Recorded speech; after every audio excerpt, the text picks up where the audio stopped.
Hey there, folks. I'm Matt Hansen, And I'm John Johnson. and you're listening to Planes, Trains, and Comic Books.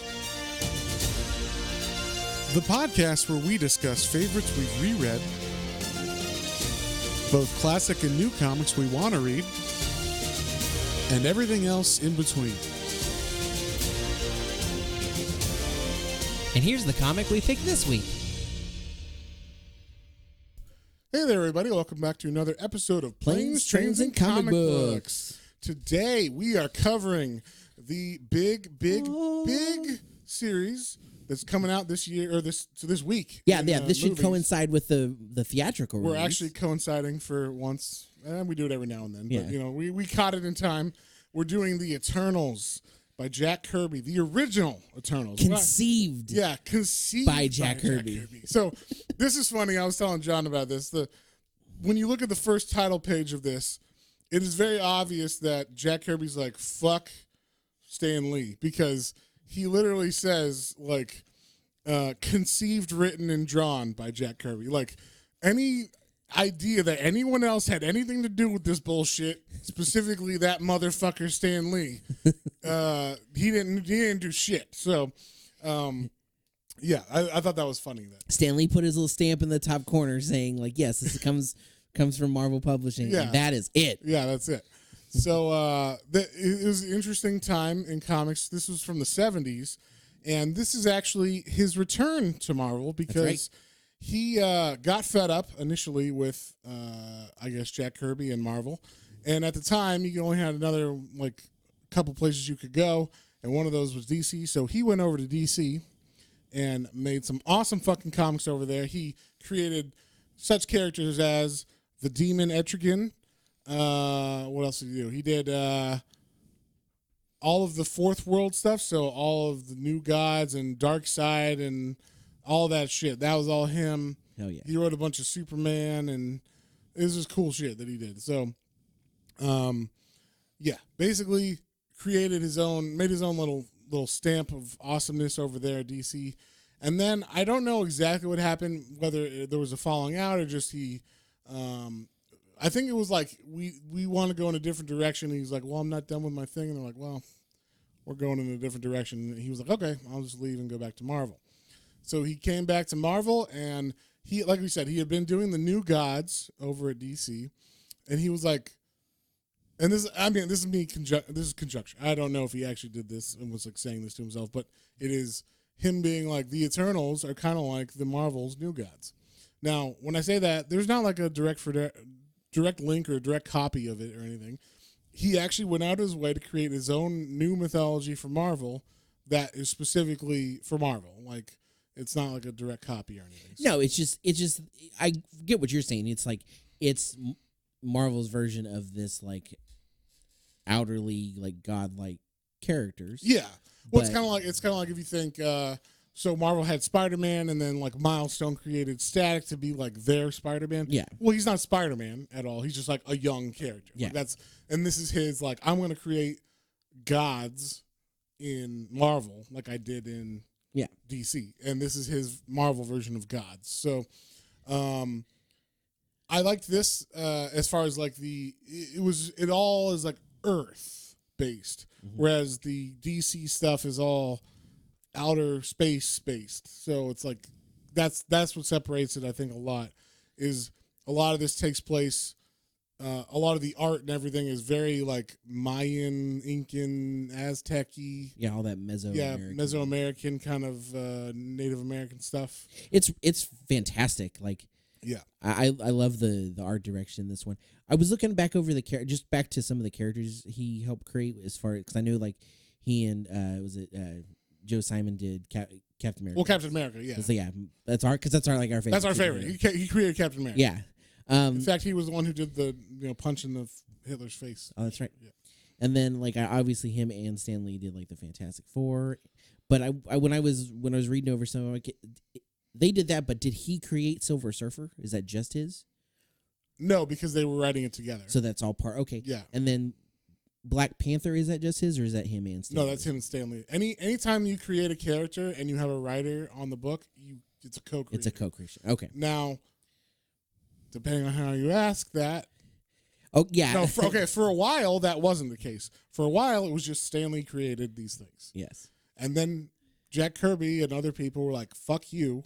I drew these things, and you just said the word Spider-Man. Yeah. And I had to come up like with Bruce... what he fucking looks like and what he does and his powers and shit. That's Peter Parker in the Wings. He's like, "What's your name, kid?" He's like, "The Human Spider." He's like, "That's a crap name." And Stan Lee's like, "Spider-Man, everybody, look at this guy." Yeah.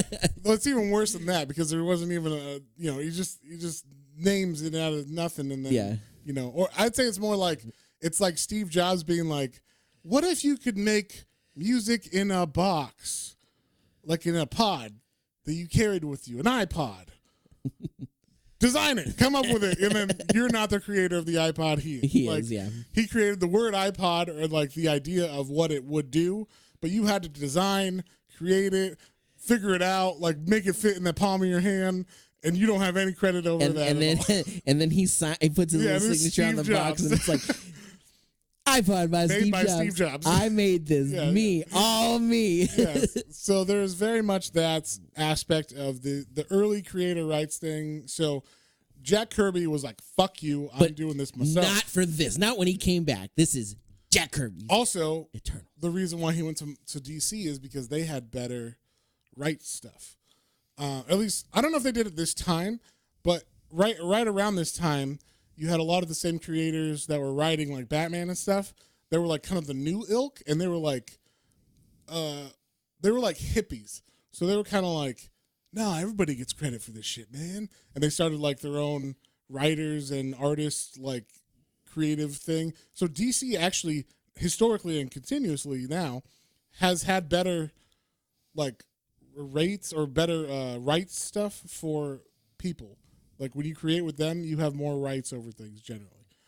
Not always, but like, like they can still fuck you over, like, if you're Alan Moore or whatever, they figured that out. But like, but generally, if you create something, you will always get like, your royalties or whatever. Or you should, it's owed to you in the contract at least. Yeah.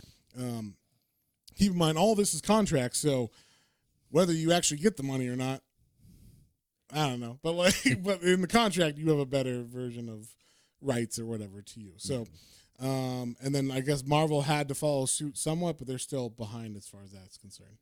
So, like, for example, Winter Soldier, Ed Brubaker, the creator of Winter Soldier, even though he didn't create Bucky, he created the character Winter Soldier, but he doesn't get any rights to that because Bucky was already a character. What? Yep. He made more money from appearing in the movie than he did for creating the character that all the movies are based on. Wow. And the TV show. And that is mind blowing. I did not know that. That's why he's like, fuck this, I'm doing my own shit now. Like he only writes mysteries and all that stuff now. So he only writes, and we might be covering some of his stuff more in the next coming up episodes, but we're gonna do, or he only writes like crime and cool books, like noir books, mystery books now for Image. So, which is like self-creator stuff. So that's cool. I've enjoyed a lot of the Parker series is really good. Yeah, that's actually, he says one of the books he came up with called Reckless was like him being like, I was inspired by Darwin Cook doing Parker. Nice. And I'm doing these now. Okay, well I definitely look forward to that. Yeah. So, but that's a future podcast. We'll definitely go do the Reckless books. But the Eternals is today. The Eternals is today. Jack Kirby, one hell of a creative motherfucker. We'll say that for sure. Yeah. And basically we also want to do this because the Eternals are like unknown, like to a lot of people, including myself. I never read these. John, you never read these, same. Right? So yeah, no, I saw, we saw the trailer. They announced Eternals, a while back, and we're like, what's that? I'm like, and then I mean, I knew the name and I knew what it was. I knew it was like celestials and gods and stuff. Yeah, you know some more than me because I didn't. And then, I saw the trailer, way back for COVID when they started working on it. Yeah. And I was like, oh, well, that sounds wild and cool. And that's kind of like the Guardians. Like, I didn't know much about the Guardians beforehand. So I was like, well, let's check this out. And yeah, so I'm glad we rated it. Like, it's definitely gets me more pumped now. Yeah. Oh, I just thought of a bunch of other stuff he created for DC. Devil Dinosaur. He created OMAC. He created all these one-off series that everybody loves. So. Nice. Anyway, I just thought I'd throw that in there because he's fucking awesome. So, and all those are good. Go check those books out. They're fun. They're great. So, but yeah, so this is, like we said, it's the gods of the Marvel Universe. And we start off in the first issue with the Day of the Gods is the name of this issue. And basically we got this team of archaeologists. The team is just two people. It's a guy named Dr. Damien and his daughter. His daughter Margot. Oh, and then their cameraman. Yeah, who's named Ike Harris, which will come into play later. Ike Harris. And he's a guy, hat on, and he's got sunglasses, like he's incognito. He's wearing sunglasses inside of a dark inside of a temple. yeah. They have it's basically like Raiders of the Lost Ark except inside of like, Mesoamerican or like yeah. Oh, so they're in Incan, like the fourth Indiana Jones. Like the fourth Indiana Jones, but unlike the fourth Indiana Jones that you just admitted was real. I'd like to point that out. I don't know how many episodes of this podcast it took. Just in case you don't know, just real quick backstory. That is a long running thing on our podcast that Matt has always said there's only 3 Indiana Jones movies. Oh, I thought you were talking about the new one. The new one that's coming out, the 5th Indiana Jones. The 4th one. No, I'm talking about Indiana Jones and the Kingdom of the Crystal Skull. Oh, I don't know what that is. Is that a book? That's one of the video games. I'm sorry. Oh, okay, yeah. Anyway, so yes, this temple. So this temple that they go into, it has like a large. They're like, oh my god, this is like bigger than anything we've ever seen. It's got all this crazy like artwork. It looks kind of like Alien. Like there's a ship, but there's a giant person in the driver's seat of the ship, kind of like Alien. Yeah, this kind of looks like spaceship, whatever. But it's like the Mesoamerican version of that. And so, and I will also say like his art style really fits this like Native American, like Central American art, stuff or whatever, South American art. So very much so. Just like the angles and stuff, it really fits his style. So they break in like, oh my god, this is like we've never seen anything like this before, and the video guys filming everything, and they're like, oh my god, I can't believe it. And it's weird because he's like the film guy was like, yeah, I just had an idea that maybe it was over here, like so he's the guy that had the hunch that led them into this passageway that led them into the big room that has everything. And he's like, you know what? I'm going to go look over here while you guys talk about stuff. And he just starts searching for something. We don't know. Then we cut to a plane flying over the ocean. And the guy's like, Mayday, Mayday, something's going on. There's a big storm. I can't see what's going on. There's like fireworks and shit. I can't describe it. And we see like the Kirby crackle, if you don't know what that is. It's like he was like really, really good at figuring out how to draw like space beams and stuff. Like what does a phaser beam look like and whatnot? So like, or what is gamma rays? Yeah. Like, and he would draw like these circles and shapes and stuff that were just floating in space, but they had like dynamic movement in them, and then.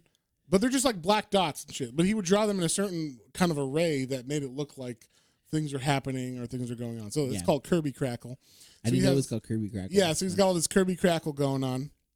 And the guy ejects from the plane, but he still doesn't make it. He still bursts into Kirby Crackle flames, and his plane blows up. And then we see, we get like these weird people, some spaceship comes out of the water looking thing, and they're like, the disruptor is done. Like we've accomplished whatever we're trying to do. And we see there's like this guy with sunglasses. He looks kind of weird, like evil.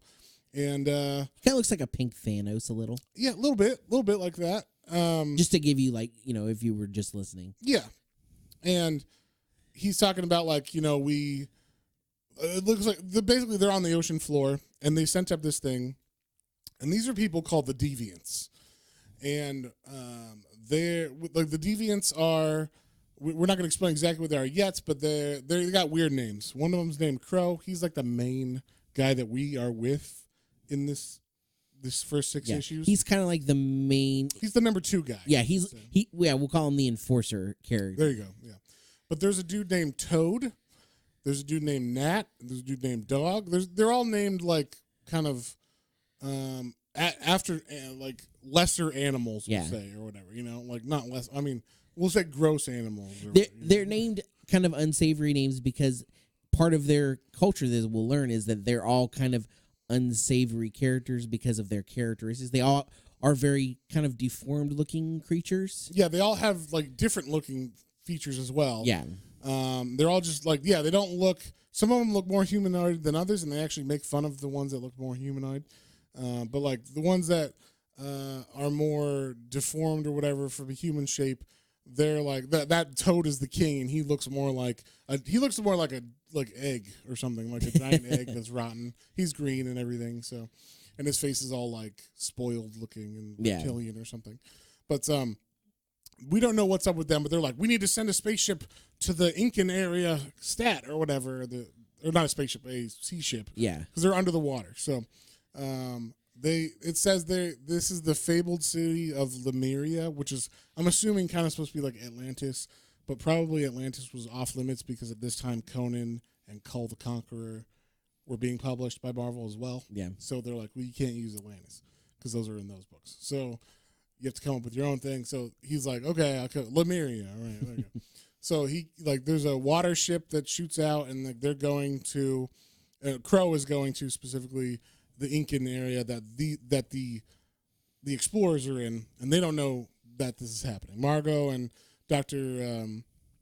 Damien is like, we're just looking around, and this is quite an exceptional find or whatever. And and then all of a sudden, Icarus finds something else. Yeah, he finds something else.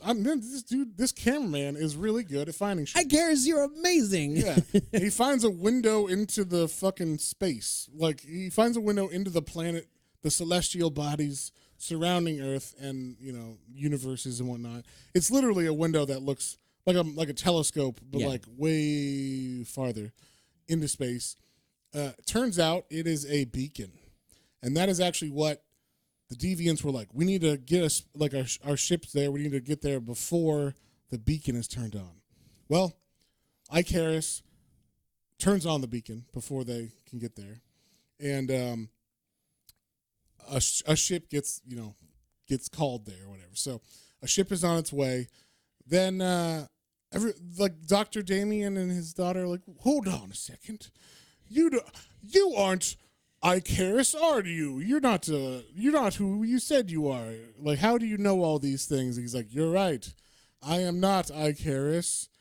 I am Icarus. And he reveals himself to be one of the Eternals.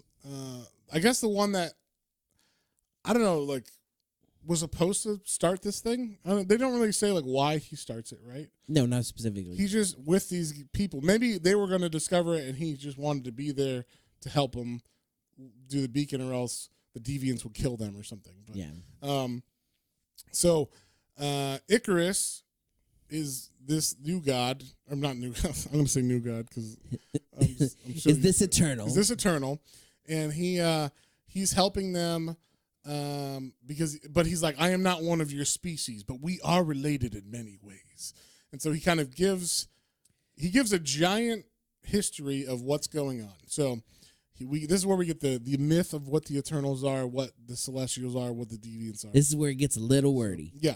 Well, no, but like, I mean, no, not in a bad way. It's not in a Stan Lee take up, all of your art way. No, this is in a Kirby way, which takes up less of the art way. Yes. So, but basically he says there was these things called the Celestials, these beings in space. They came down to Earth because they liked the amount of life on it or whatever, like animal life. They found apes who they were like, ooh, these look pretty good. Yeah, we could test on those. They tested they said they used their cosmic chemistry to like test and like create new races with these apes. And specifically they created 3 races. One is called the Deviant, and it says they are ever changing and a destructive failure. So like they basically their faces and stuff are unstable molecules, we'll say. They can change their body shape and body type and how they look and all this stuff, but they all look weird and creepy. And for the most part, they very, very tend to kind of be on like we'll say the evil, chaos kind of almost warmongering all the time characters. He says specifically that this was this the Deviants have constant war, kind of like in their heart or whatever. Yeah. Like, and so just like their being, like they're not stable, they're just chaotic or whatever. So then the second species was humans, and they're the most balanced because they can go either way between celestial or between eternal and deviant. And then and they're the basically we were destined to inherit the earth, he says, because of that, because of our balanced nature. And then the eternal, who's more of a child of the gods than the earth, because he reaches for the universe. Yes. And basically they're bred in fewer numbers, but they're immune to time and death. So like the gods, they live apart from the humans in a place called Olympia. For the most part. For the most part, yeah. Obviously, Icarus been living with the humans, figuring shit out. But like, yeah, they live on a tall mountain, and that's like their home base or whatever. So, sounds kind of familiar.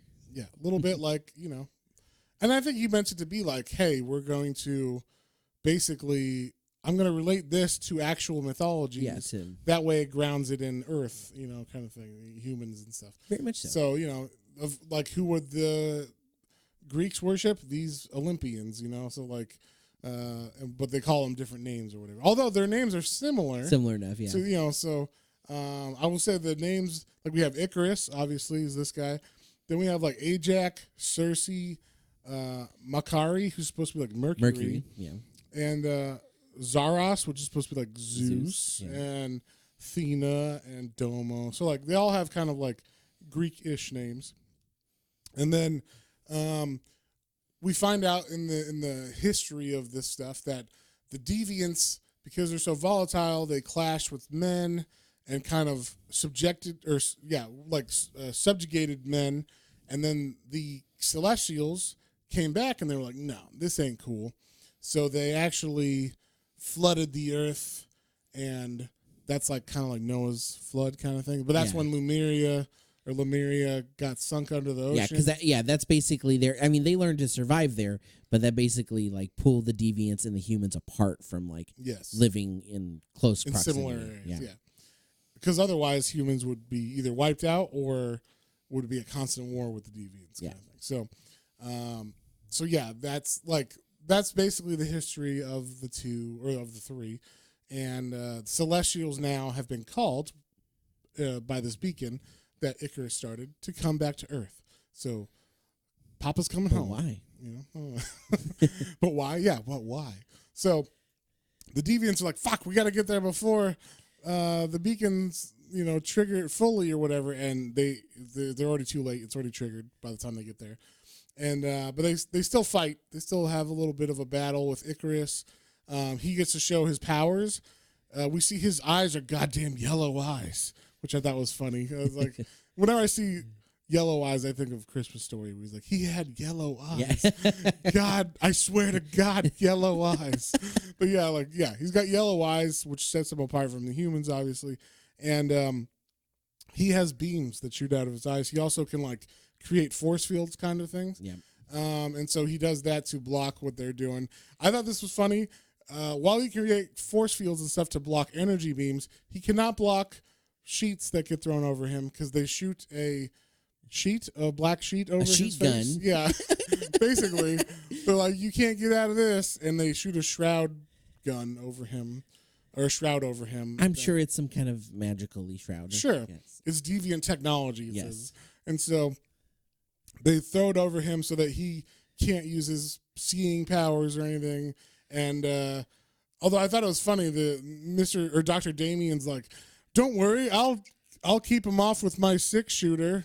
These fucking demon gods that we've just found. Yeah, that you just heard about. Yeah, like what the fuck are you talking about? But he goes all ham on them with his 6-shooter, and while Margot's like, I'll uncover you, Icarus. Don't worry. I'm like, he's a god. Like, what? He doesn't need your help. But yeah, so eventually they get all this stuff off of them. But right by the time all the fighting is still occurring, the gods show up. Everybody stops. The giant ship appears. Yeah, the giant ship appears from the Celestials, who was the gods that created all of this Earth life that we found out about. and the Deviants, included, stop fighting. They're like, oh shit, pop us home, we're gonna get in trouble. So that's issue 1. We find out in issue 2, the Celestials, they are coming. Who are they? And that's where we see like very cool spaceship designs from Kirby.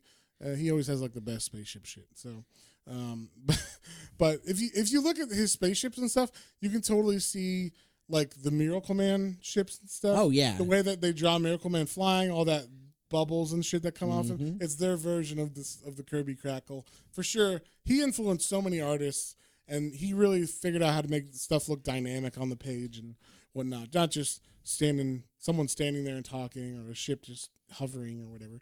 It looks like it's fucking, like it's coming down, it's kicking ass or whatever. So it says the gods have returned, and basically, we see Icarus is saying, my species, the Eternals, have been preparing for 1,000 years for this. So the last time they came was 1,000 years ago.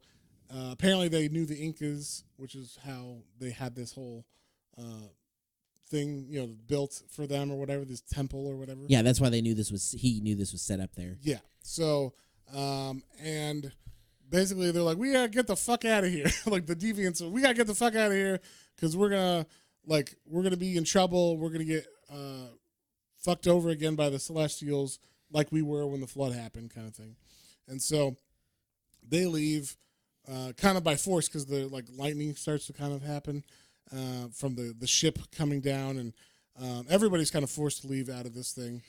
It's kind of like all the beams and lightning and stuff coming from the ship is like kind of making the temple crumble around them, and even Icarus is like, why are they they came because we've been prepared for them, but why are they acting like, it seems like they're acting a little more erratic than he would have thought. Right. Something's a little off. Yes. So he's like, oh, you know what? I'm going to trigger this God symbol, which is supposed to raise a pedestal that the one of the gods is supposed to sit on or whatever. So it'll call the god out of the ship, basically, is what it is.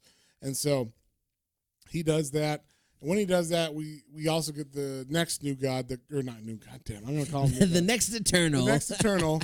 And his name is Ajax. He's just like, hey, what's it going? He looks very Mesoamerican or whatever. He's got Incan garb on and shit too. So he was obviously around during the Incans. And he's like, check out my duds. He's got 70s cool speak as well, which is real interesting. But yeah, I don't know. The way he comes up with dialogue for these people sometimes is interesting. Same in DC. When he wrote that stuff, it's like, what's going on, cool cat? It's like, what? Why is he talking like a hippie from the 70s? I'm like, oh, because he's trying to relate to them kids. Yeah. But yeah, so this guy is one of those kind of people. He doesn't really do much in this show, or in this issue though, or in this series, the first 6 issues. He's just around in this base area. It seems like they're all. This is one of the weird things that we're gonna get to learn about the Eternals is they're all kind of like a Superman-esque character as far as, because they can't die, they can't really get they get, some of them get blasted and stuff when they're fighting, but it doesn't really they don't get mortally injured or anything. Yeah, it's not even like kryptonite. It's like, okay, I'm better now. I get up and dust myself off. We do find out obviously the shroud works, and then and then another thing that happens is they can get paralyzed or whatever. Yeah. So they don't get hurt, but they can get trapped in their body. And I'm wondering if that might also lead to some kind of mind control later too. That's just where my head went with it. But it does seem like they all do have some kind of specialized power as well. Not all of them have this. So whereas Icarus can create these beams, he can kind of fly. He can fly, and he can also have these force fieldy kind of things. Ajax is the only one apparently of the Eternals that actually can somewhat communicate or somewhat understand what the Celestials say. He's got the reason why he came back right now when we triggered this pillar or whatever to come up is because he's able to talk to the gods somewhat. He's got this little thing in his hand, which I'm assuming is the transmitter. It looks like a transistor. Yeah. So I'm like, it looks like a big transistor. Like if you could hold a transistor in your hand is what it would look like. So I'm assuming that's what it is. He's supposed to like be able to talk to the gods through that. And it even looks like he's talking into them. Like there's little like horns almost coming out of there's like 3 horns coming out of the top of him. And it looks like he could talk straight through that into the god's ears or something. So, but he's like, prepare to raise the ceremonial pylons beneath the celestial spacecraft. The gods descend or whatever, you know. So the pylons are coming up. The gods are coming down. And we see the main god that comes down is this god of judgment named Arishem. And Arishem is this big red motherfucker. Apparently, he's like 1,000 feet tall, from what later on the humans say, because he's a big, scary guy. But yeah, he comes down and he kind of looks like a 50s robot. I would say he does. I'd say a lot of the Celestials kind of look like 50s robots, or like the day the Earth stood still. Oh, that's a really good yeah. Something like that, like a 50s space monster. The thing that robots. The thing other than their colors, because they're all like kind of one main color. The thing that really distinguishes them is kind of their I don't know if their head. I would say if it's heads or helmets. I don't know for they're for sure. Helmets. Yeah, well, because we don't know if there's like a being under that or if they are just these like machine looking things. Right. But it's like Independence Day where you're like, oh fuck that alien, and then it's a little tiny. There's a little that makes me kind of wonder. But that is one, like all of their helmets are really cool designs. I love all of them. Yeah, they all look very unique, and you can definitely tell them apart, which is cool. Yeah, like his kind of look. It kind of reminds me of like an espresso pot with like IG-88 his head around it. If you're a Star Wars fan. Which also already looks like a coffee pot kind of thing too. Yeah. And it's interesting as far as like he says he's basically the leader of all this, but it's also of the fourth host, and you're like, the fourth host, what's that? When that's something we'll kind of get into more as the story continues here. But apparently there are different like not levels. What's that? What am I? Different waves. There you go. That these Celestials come in, arrows or something. Yeah, and this is the fourth and will be the final. We find out wave, and now he will stand upon this pillar for 50 years, and then we'll judge the earth. Yeah, and we'll judge. Yeah, and that's crazy. So he is it's almost like a Rick and Morty like. Okay, I'm here. Show me what you got. Wow, I like what you got. Disqualified. I love that. That'd be fantastic. Oh man, I wonder. Makes me think like, did maybe? I bet. Yeah, I bet. I bet they it? At least know some of this stuff. So yeah, the idea that gods are coming to Earth. I mean, how many references? What abundant references are in Rick and Morty? Right. From comics, from movies, So who knows? Probably. Yeah, this is a pretty deep cut though. For Marvel, if you're a Marvel fan, it's still a deep cut. Like, these aren't like there's no series within the last. Well, there's one mini series that Neil Gaiman did in the 2000s, but other than that, there wasn't a series except this one. So like, there's not too much Eternal stuff out there. So that's true. So if Rick and Morty beat Marvel to like bringing back the Eternals, that would be pretty amazing. Yeah. But I like that. I like that comparison, though. I like what you got. Show me what you got. These giant heads just telling Earth to dance or whatever to make a song. But yeah. So anyway, this Celestial comes down. Ajax does his like welcome ceremony to it and everything. And now it's just kind of on this pedestal. And so like now Dr. Damien and his daughter are like, man, this is crazy. Like, we have to wait a half century. Basically, Dr. Damien will be dead by that time, and Monroe, or not, was it Margot? Will be an old lady by then. And so, the doctor's like, you know what? Instead of like me just waiting for this judgment day or whatever, I'm gonna stay with like Ajax in this area and like research this whole stuff and just spend the rest of my days doing what I like, archaeology or whatever. And they're like, okay. But like Margot basically goes with Icarus because they're like, we got to take you out of here so you can. Yeah, that's one thing. Like the Eternals definitely have like a love and like a caring affection for humans. Yeah, it's kind of like it might be like a parental thing. Yeah, maybe more. Yeah, like they definitely like they don't obviously want something bad to happen to them. They were definitely were kind of like, hey, I have conversed with you. I see that you're not like a terrible being. You're not leaning towards the bad side of being a human. So you can be like under my protection and grace while I'm here, kind of thing. So that's kind of cool. Yeah, and so Margot though is not very okay with this. She's like, no, I don't want to leave my dad here. He's gonna die. I'm not gonna see him anymore. Like, what the fuck? And so she's kind of struggling with Icarus. And I thought this was interesting. This would not be in a comic nowadays. He's like, don't you understand? You're thinking with your emotions like a woman. He doesn't say like a woman, but he says thinking with your emotions. You're not being realistic. He's like, she's like, I don't care. I don't want my dad to die out here. Let me out. And instead of like, letting her out or releasing her, he's also got his, hands on her wrist like he's grabbing her. He shoots her in the face with energy beams that knock her out. So he basically hits her and makes her go to sleep. No, but he does it with sleep beams. They're sleep beams. Yeah, they're sleep beams. Fists are also sleep beams. No. They just go bloop and she goes sleep. Yeah, that's all this is.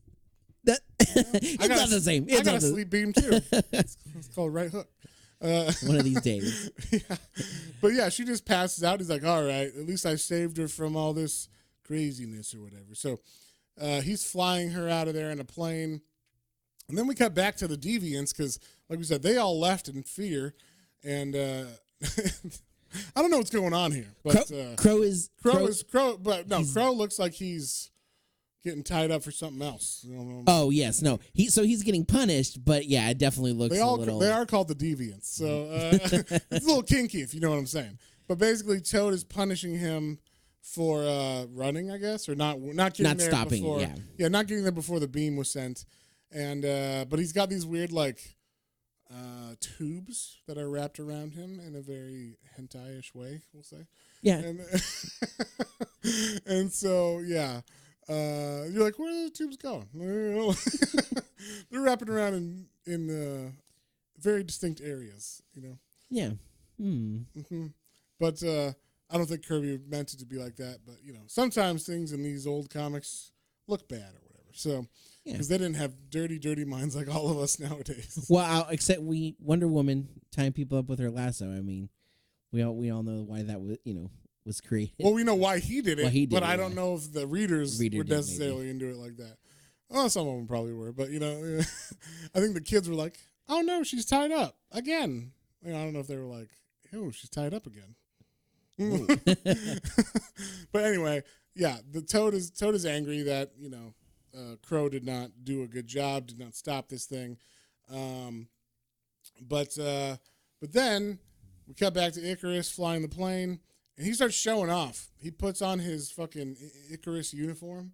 He just kind of blinks, and what he was wearing transforms into his Icarus get up or whatever. So you get to see what his costume looks like.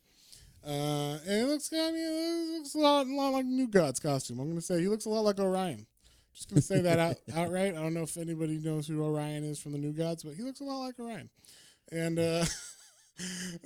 yeah, it kind of made me think Thor a little too with the kind of the big circular chest plate things. Yeah, he's got like these. Well, this was before that Thor though. Yeah, way before that Thor. So that Thor is like the ultimate Thor. Well, no, because even like the Thor, like with he's got those big circular things that keep his cape on the original Thor. Oh yeah, well, I mean he drew the original Thor. Yeah, so that's what I'm saying. So yes, and he also has like a little bit of hair. Icarus is also blonde haired with a big, strong chin. So yeah, like Thor. Although he's got a pretty wide nose. He's got a pretty wide nose. So, but he just flies out of the plane. Like we're talking about a Cessna, right? Like this is like a one single engine Cessna that like these two are flying in, and he just like lets go of the controls, and she just flips the fuck out. Like, what the fuck are you doing? He's like, don't worry, I'm fucking awesome. I can fly the plane with my mind or whatever, with my powers, while I'm flying outside of it.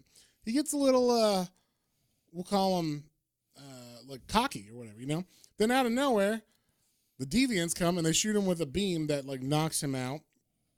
at least knocks him, out of being able to fly or whatever.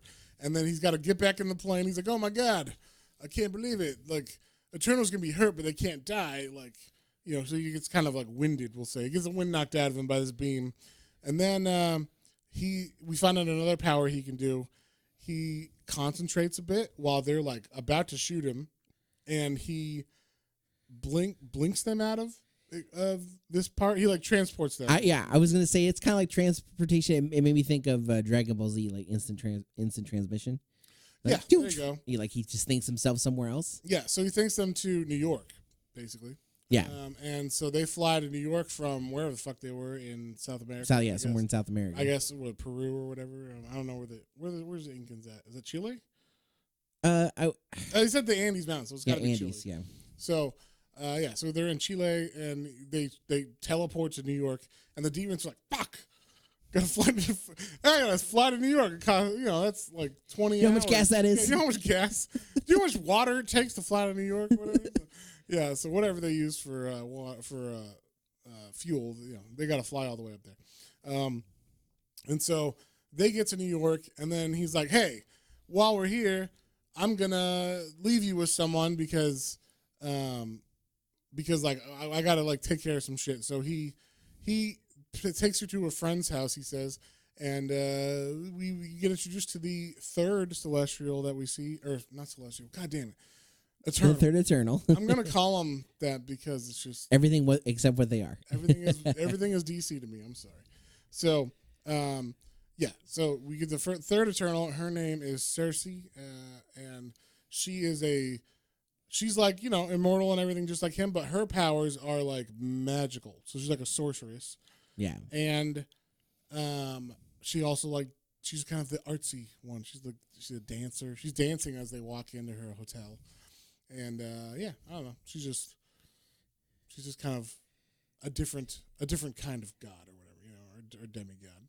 Yeah, I liked some of her backstory. She was talking about like she was around when Merlin was around and like hung out with him. Taught him everything he knows. Yeah, it's kind of some fun, interesting things. And in the meantime, we learn that the Deviants they realize what they're going to try to do now because they know that. So the Celestials the Celestials have come, and they know what the Celestials are there to do. They're there to judge. So like, okay, well, we got to make it so. Yeah, we got to make the humans kind of get into a war. So like, we're going to attack them, so they'll attack us, and then attack everybody. They'll get scared. They know that humans are easily scared, basically. Yeah. And if they see us after these Celestials too, that might make them scared of the Celestials themselves, but also. We'll fight with them. We like war. They like war. It'll cause a bunch of mayhem. Yeah, and hopefully, if anything, this will make the Celestials want to start over again, and the Deviants will be able to go back into their hiding, but be able to come back out and be on top again. Yes. Or at least not have to deal with as many of the humans as there are now. Right. So they attack, like we said, they attack New York and they start causing mayhem.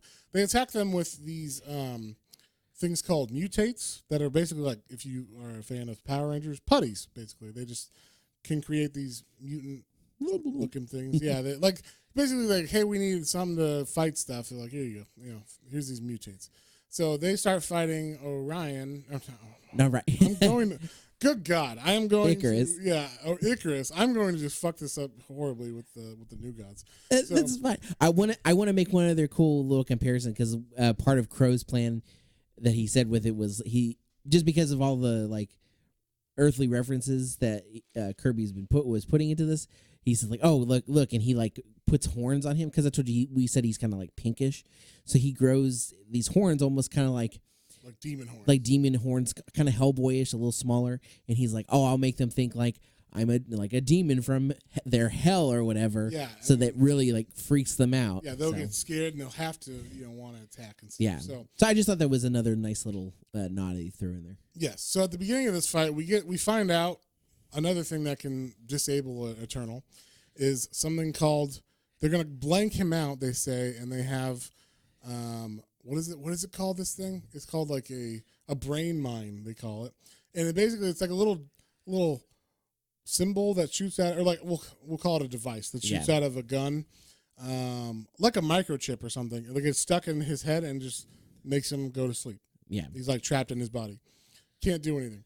So they have him, Icarus, and you got to mutate. They send him with a mutate to out of the city, I guess, and they're actually going to put him inside of like a shell that they put under the ocean like forever. They're like, well, now he'll be gone and stuck under the ocean forever. Yeah, he'll be trapped forever. And it looks kind of like a pill. They put him inside a giant pill. Yeah, it kind of remind me of like a torpedo shell or something. Yeah, something like that, but without like a bomb. A bomber, yeah. Yeah.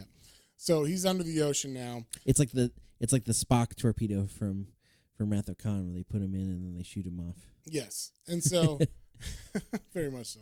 And so they so now it's just Cersei and Margot, and they're in the apartment, and they're seeing all this stuff with the news. I don't know why they're not really worried though. I don't know why Cersei's not freaking out before this, but the mutates start attacking her building, and then she goes after them. Turns out she has beam eyes as well, but she also can do pretty much anything. She can turn like fire into water. She can turn them into reptiles or whatever. Like she turns the mutates into harmless lizards. Little lizards. And yeah, like shit like that. She can kind of do whatever she wants. So she looks into a mirror and calls the other Eternals and are like, hey, we need help. We need help over here in New York. The Deviants are attacking. And then, like we said, she calls basically Olympia is where the other Eternals are at. So this is where we get to meet the other people.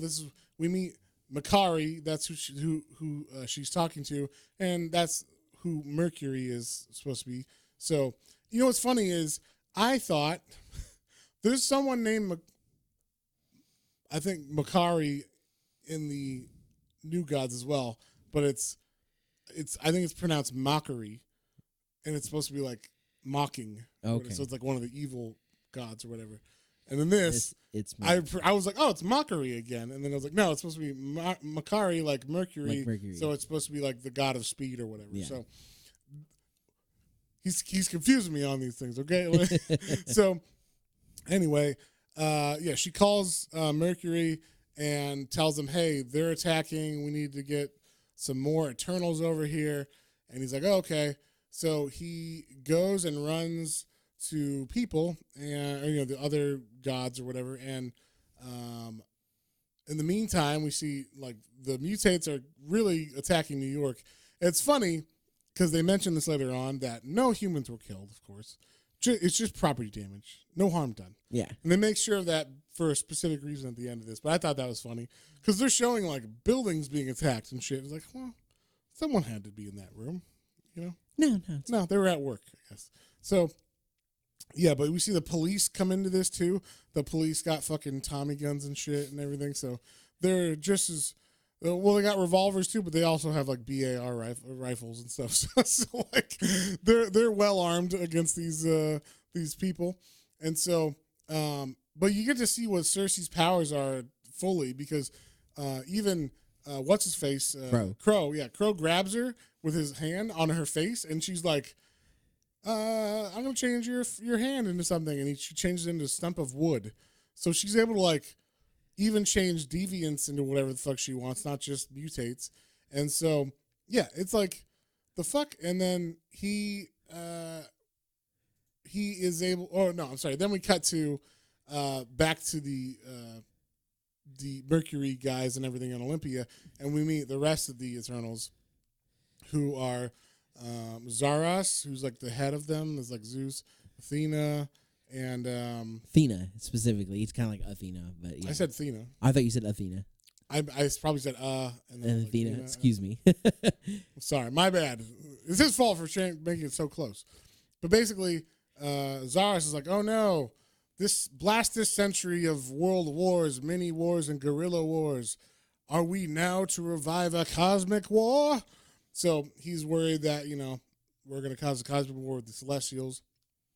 And so he sends out all of them now to go fight or not necessarily fight. I think it's like to calm down the situation, basically. Yeah, he's the ones there are he's gonna do, and he's gonna look kind of like closer at the situation with the Celestials and see what they're there, because he knows that they're there to judge, and like also where Arashim is, he has like some other helper, like his lower Celestials that are like gathering things for him, yes. And it's like we find out like it's gonna be like other creatures, other things that have been created, other life forms, like plants and animals and stuff. Okay.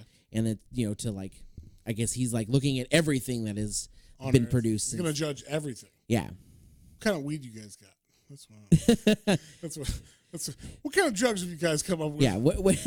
Where's the good shit? Where? Yeah. So yeah. Anyway, so now the Athena and Mercury are now fighting. And they're doing a pretty good job fighting all these guys. But basically, they are trying to, like we said, kind of calm things down, not exacerbate things. Because now we also see the men are like realizing that there's a 1,000-foot tall giant in the middle of the Andes now and stuff. And they're like, what is this? We are being attacked. And it's like the Pentagon. They also see another structure that came into like another like base or whatever that they see. That is also an issue, and they're like, oh no, what is this thing, kind of thing. So they think like space is attacking along with these deviants and along with all this other shit. So they're freaking out, and as the government does, they're like shoot first, ask questions later, kind of thing. So they're kind of on the edge of like, what are we gonna do? This may end up being the damnedest war we ever fought, and so they are now paying attention to the situation a little too much for the Eternals, wanting. And so I really liked Athena and Mercury, especially Athena, because she very much seems like kind of like one of the most badass, most powerful of the Eternals, like at least warrior wise. Yeah. Like she's ready to fight. She's kind of like the Wonder Woman or something. Like she's ready to fucking fight. Yeah, like she's having no problem like with any of the obviously the mutates. Yeah. And then like and then she pretty much takes care and rounds up them, and then she confronts Crow. I was like, what's the word I'm looking for? Yeah. She confronts him to actually Crow stops. He's like, let's do a truce for a second. Let's talk. And like the humans are all right. We'll hold off like the police while you guys talk to each other. And so they're talking to each other, Crow and Athena. And Crow's like, okay, why don't we come up with a bet? So we could, basically, let's stop all this fighting right here. I will bet you that the humans are going to fuck this all up and cause a war, like a giant war with the Celestials, because they can't help it. And the Eternals, or Athena specifically, goes, I'll take that bet. And I bet that they won't do it and everything will be fine. And so they call a truce based on this. That's the bet is for right now. We'll hold off on this fight, and we have to wait until we see what the humans do against the Celestials, kind of thing. Because now that's what the whole end game for the Deviants was to cause fear in the humans so much that they either fight with the Deviants and make them bad to the Celestials, or now even better, try to attack the Celestials. You're gonna try to nuke a Celestial, So, that's basically how they kind of leave it. They also we find we find Icarus in the ocean as well. So he's released from his mind block or whatever that was called. It's a brain mine. They release him, so he's back with the Eternals, but he knows now. Okay, we're at this truce. He's like, you're lucky there's a truce. Yeah, and part of the truce was also you have to tell us where Icarus is and stuff. So that was like, okay. But now we have the main, government, is going to need to get talked to by the Eternals. So they're like, how can we talk to your government? And they actually tell, they have this big reveal with the government and this doctor that can talk to all of Earth's people, so maybe the UN or something. And he's like, well, so they go. Well, it's at because this is at a college. Well, but it's being televised. Yeah. So like people who are watching this are. I just thought it was funny they went to like a college. Well, where else would you go? I guess it's I'm true. just joking. Like fucking, in comics, if you're a kid, you're reading this, you're like college. College. Oh yeah. Oh yeah, all smart people go to a college, and then it probably gets televised everywhere. Yeah. So, but I mean, it's probably like C-SPAN or something. Is what this, I would imagine this will be now. Yeah. We're like, oh yeah, we're televising to everybody across the world, this giant thing. But basically, the Eternals and the Deviants reveal themselves to all of mankind, and we get like humans like, what? This is a trick, and then like, they basically just have to convince us stupid humans that this is real, and like the Celestials are here, and they're gonna be judging them, and this is gonna be a problem kind of thing. Yeah. So y'all gotta be on your best behavior. Yeah. Like, do not fall into fear and whatnot. They're like, but that guy looks like a devil. And like, yeah, but he's not a devil. Look, and then they make him Crow get rid of his horns. He's like, yeah, well, I'm not a devil, but like, you guys are still gonna like screw things up. Yeah. There was one funny part where they're like, he's like, I could even run for president, and they're like, no, you couldn't. Like he's like, I could run for a mayor or whatever, like because he looks like so human now without his horns. Yeah. But he's still pink or whatever. So I'm like, I don't know about that. Yeah. Arnold won. So if Arnold can win, That's true. This guy can win. Crow can win. So, but yeah, then we even have like Icarus flying around and showing him stuff. So basically, and even Cersei turns one of the people's heads into the thing. Oh yeah, the Fantastic Four.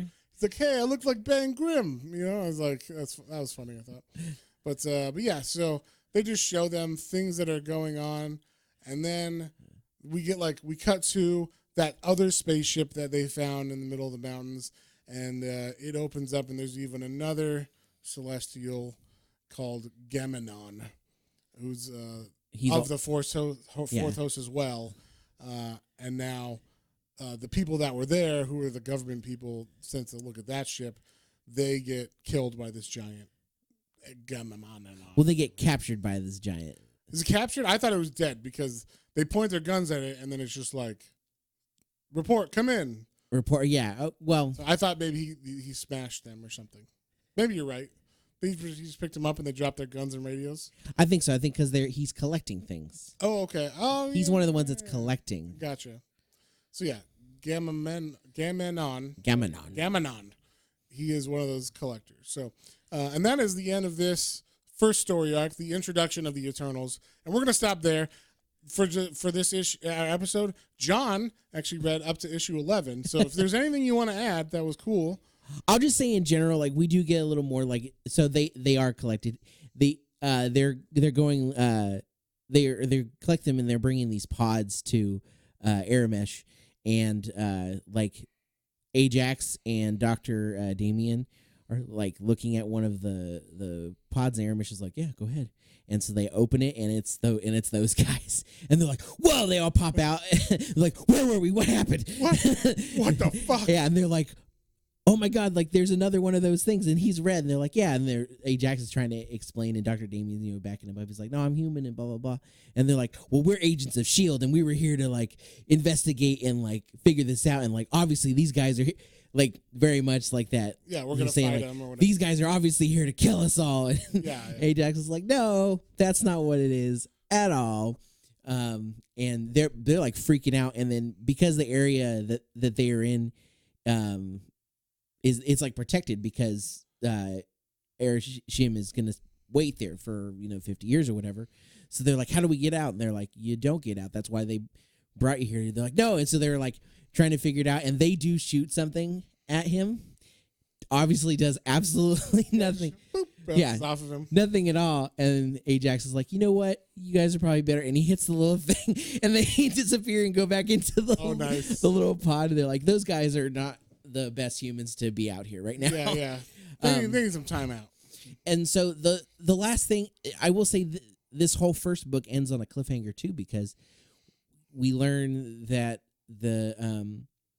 I guess so Athena and Crow have like their bet going on, and Crow also is like a little bit into Athena, and he's like, if who is? I guess, yeah, he's like, like you're so good and I'm so bad. Like it could be a thing, right? Yeah. She's like, I'm the yin to your yang. She's like, I don't know. Maybe we'll see it. She like, maybe we'll see at the end of this. And he's like, yeah, but like, I think we could, right? that was a little funny thrown in. I like the humor in that. But apparently, I guess the Eternals are a little bit worried, at least the other Eternals, like up in Olympia. And so, what's the Z1 Zeos or Zuros? Zuros is like, I'm gonna hit this beacon and call all the rest of the Eternals here because we need to form like this. Voltron. But kind of, they call it the Unimind.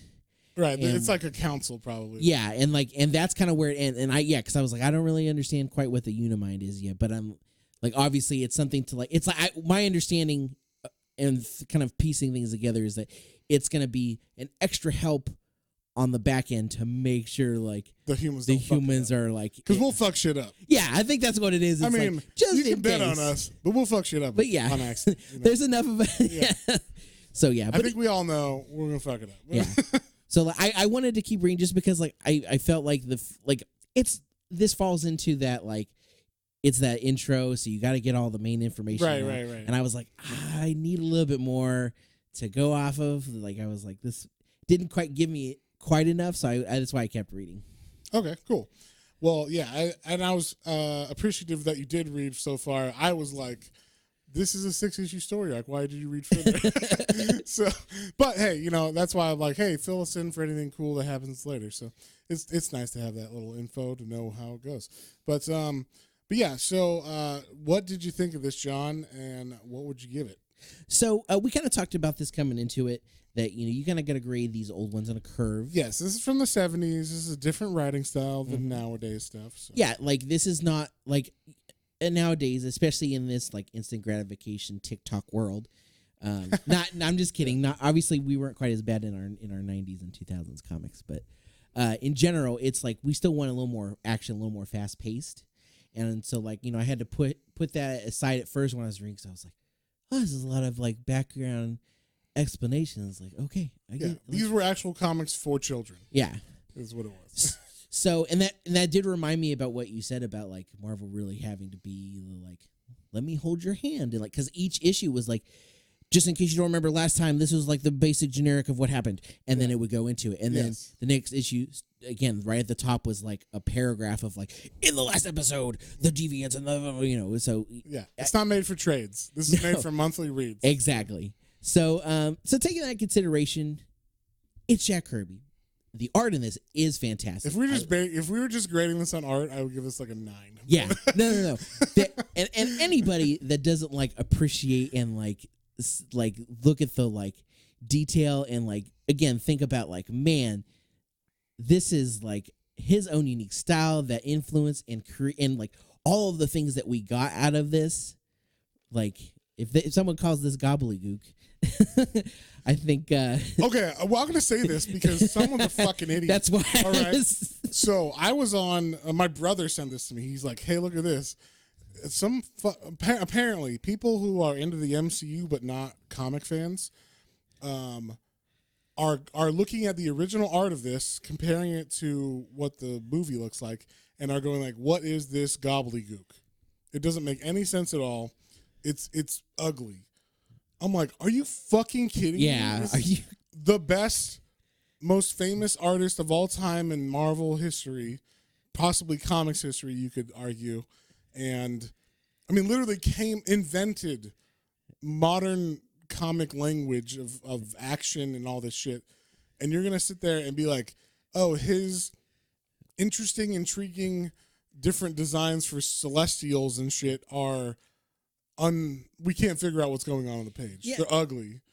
Like even too many colors. Yeah, even if like this isn't like your favorite kind of art style and whatnot. No, it's definitely. I've never seen art like this before. Like it's interesting. That's what I said. Like I loved the Celestials. They were my favorite part of this. Like I said, I loved all their like. Yeah. They all like they're kind of generic robot-y bodies. Their spaceships are awesome. The ships are awesome. All of the like laser, like you said, the crackle. All of that is really cool. All of their helmets were unique and very different looking, to give them their own personalities. Yes. And then that's one thing.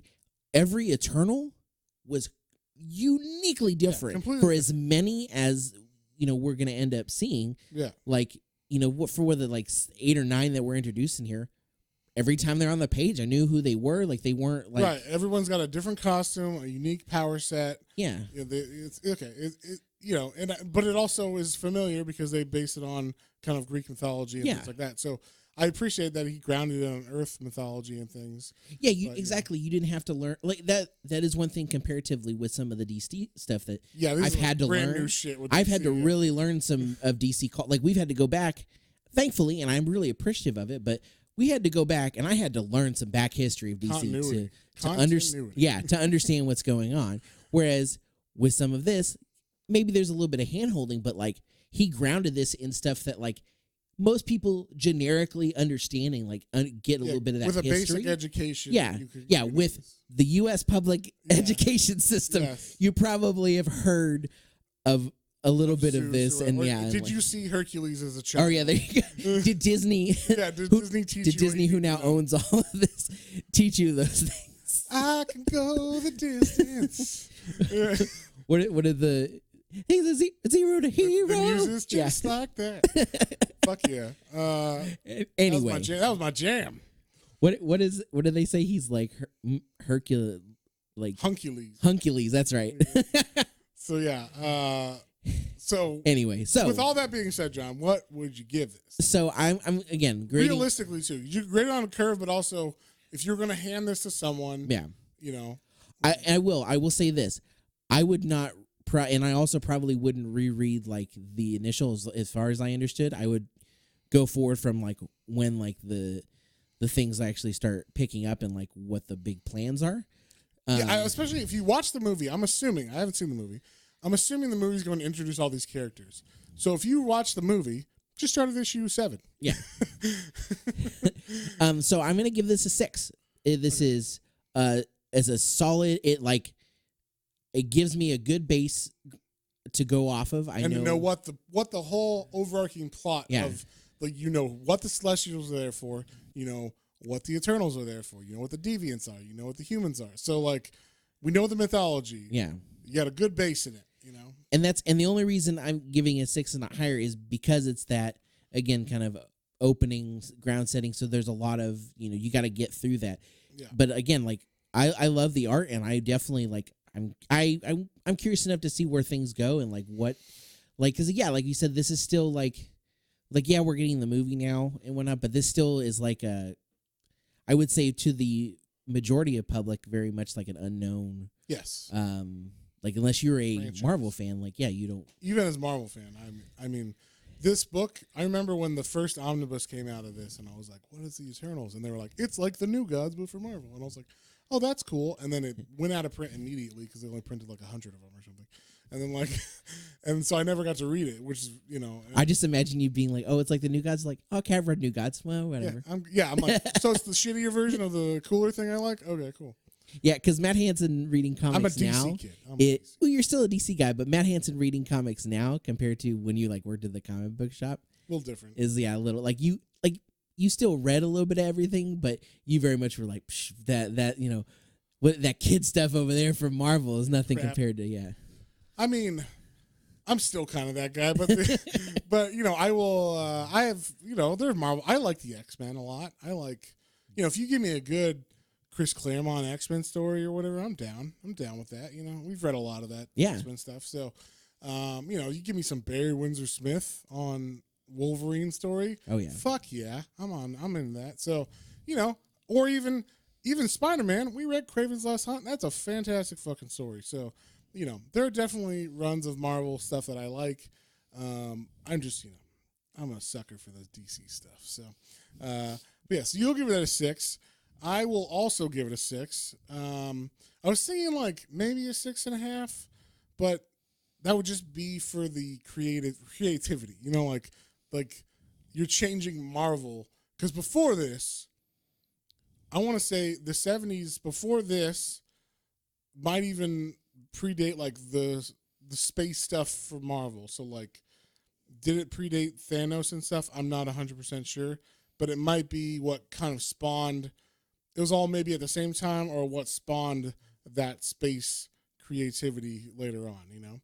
So like if there was no fourth world, or I mean, no, God damn it. If there was, I want to say, because they call it the fourth host in this shit. So if there were no Eternals, would there be Thanos? Would there be an Infinity Gauntlet? Would Jim Starlin have written all that cool, space stuff or whatever? You know, like I don't know. You know, so like, and that a lot of that is very cool stuff. From, you know, would there be a Guardians of the Galaxy? I don't know. So I should have researched it before, but it's at least around the same time. If it wasn't before, it was during the exact same stuff, opening people's minds to. He was writing stuff that they're like, cool, you expanded the space stuff. Now I can go write crazy stories like Mojo and whatever. You know, like I can go write. What's the name of that planet that's a Green Lantern or whatever? You know, like I can do stuff like that. Yeah. You know, because is it Mogo? I think Mogo. Yeah. Mogo, yeah. Yeah, but like, so you know, I can go write crazy shit or whatever, and because now you've opened the space up to the Marvel universe. But it was before we had Doctor Strange, so you got like the astral planes and stuff like that. Was space open to the Marvel universe really before this? I mean, you had the Fantastic Four in the, you know, end dimension or whatever, but like not really. There was no space, there was no Celestials, there was no things like that. So I feel like it was Galactus. Galactus was probably the most spacey thing. Yeah, and we just knew he ate worlds. We didn't know the stuff that was happening on them. Yes. So you know, and that's like Jack Kirby too. So you could so you could say Jack Kirby really, you know, expanded the space part of Marvel and, you know, all the Universal stuff. So so that's why I was like, oh, for creativity I might give it a 6.5. But 6.5 in that range, I would definitely say on this. I would not give it to someone who's never read Marvel before. Unless you give it to a kid. If you give it to like an actual like not middle schooler, like a younger kid, like elementary school, like here's the Eternals, and they read it and they're like, oh cool, like, you know, I could see that because it is made for kids like that old. But I wouldn't give it, like, unless they're into Jack Kirby or something, I wouldn't give this to someone who's, I love the MCU and I just saw the movie for the first time. I'm gonna read this. Like, yeah, no, don't do that. So, if anything, just explain it to them. You know, like, like the Eternals. This is what it is. You know, I heard a podcast that explained it. So that's what we're here for. Yeah, we're here so you guys don't gotta read through some of these good but not easy to read through books. You know, so we're here for you guys. So, on that note, let's see. Next week we're going to be reading. Oh, this is like the first time we're going to do something like this. We're going to be reading two different stories of the same story. So we're going to read two different versions of the same story. So we're going to be reading The Frost Giant's Daughter, the Dark Horse Conan series, and the new Cimmerian Frost Giant's Daughter series. So they're both 3 issues long, so it's going to be 6 issues total, but we're going to like compare and contrast them and talk about like the differences of brand and which one we like better and stuff. So it's going to be interesting. It's going to be fun. Are you excited? I am very excited. You know, I know a bit about history of this, and obviously with the Conan side of this. Well, we read the Dark Horse one, but we didn't. Our episode got fucked up, so we never did that one for the episode. So we decided, hey, instead of rereading it and just talking about it again, why don't we do something interesting, and we'll compare, because I just read this new Cimmerian brand series of this story, which I liked a lot compared to the Dark Horse ones, which I also liked a lot. He's trying not to tell me so I don't get, too... Yeah, I don't want to spoil everything, but... So, like, obviously I know the base of the story, but I am curious to see, and it'll be fun. We'll have, it's like a little crisscross episode of, like, head to head. Yeah, and I might even throw in some of the actual book stuff in there because I've read the book as well, like the actual story. Yeah. So it's going to be a fun issue. It's going to be a little different than we normally do, but both are actually worth reading. So if you want to read either of those, check out the first, or I think they're both 3 issues series called Frost Giant's Daughter of Conan. So, or the Cimmerian, depending on if you have the copyright or not. So yeah. And, and we should mention that we got our coffee going, which is our, if you feel like donating, it's our support page, but also it's our newsletter page. So if you want to just, instead of having to figure out what we put out each week on YouTube or our podcast, whatever app you follow us on, we actually put everything in this one page. So if you follow us on ko-fi.com/Planes, Trains, and Comic Books, you get everything. Every week we post everything we do on that one page. So. Yeah, so you can see like Warped Tour, like, oh, that one sounds cool. I'll check that out this week, or check them all out. And we also are going to be doing some tiers on that. I am specifically going to be doing a special Matt's Minis that I decided this week that I'm going to be doing just for that. So I'm going to start recording that, and it's going to be maybe the $3 tier or $5 tier. I'm not sure which tier it is. And then you'll see. We have a $2 tier right now, which is just like, hey, you get to pick a book we do. And then that's the $2 tier. And then if it's a $3 or $5 tier, I'm not sure which one, but it's going to be a Matt's Minis, and it's going to be of Spawn. Oh, nice. I'm going to start Matt's Mini Spawn because I feel like that's a good series that people haven't read enough of. Like, they might have read some of it, but I'm just going to read all of it. So, and I'm going to try to do multiples of those. I'm going to try to do them more than once a week if I can, but we'll see. We'll see what I can get out. But it's going to hopefully attract people to that if you like Matt's Minis. And then one of the other things we're talking about, which we are going to do, we just got to figure out when to start it, is we're going to do a react videos to Justice League Unlimited. Yeah. So that's going to be maybe the $5, maybe the $10 tier. I'm not sure which one that would be, but the higher up tier, because that takes a lot longer to edit and whatnot. But we are adding some of these tiers just for you guys, and all of these will actually, the Spawn is not going to be on YouTube. That is just going to be exclusively on our Coffee.